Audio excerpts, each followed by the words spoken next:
In this video, we're going to look at a neat and simple trick. The idea of effectively tracing the pattern or shape of a drum loop onto a bass line. So here, what I've got is a drum track on track number 1 and a single held bass note on track number 2, which you can see down in the piano roll display at the bottom. So all I've got, as I say, is one pedal note, which is just being held down. Let's listen to that at the moment.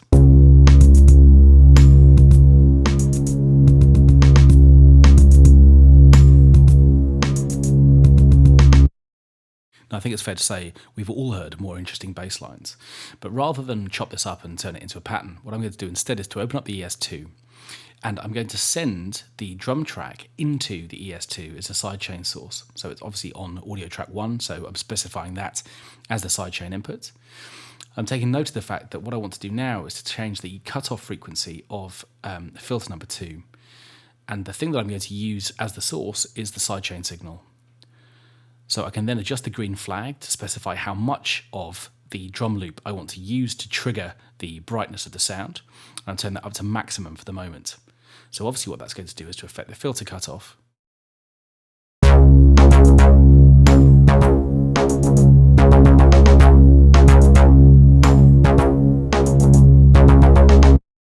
So now what we've got is this kind of bass pattern, which is obviously triggering exactly where the drums are triggering.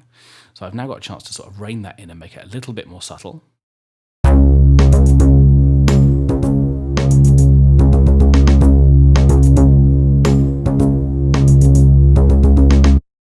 And that's working much better.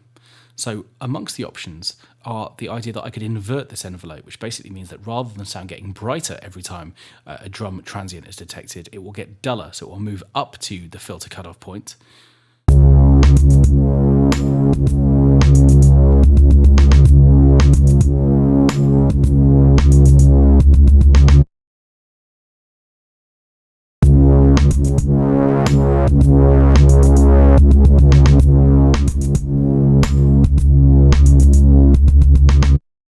And with the slightly more extreme settings, that works even better.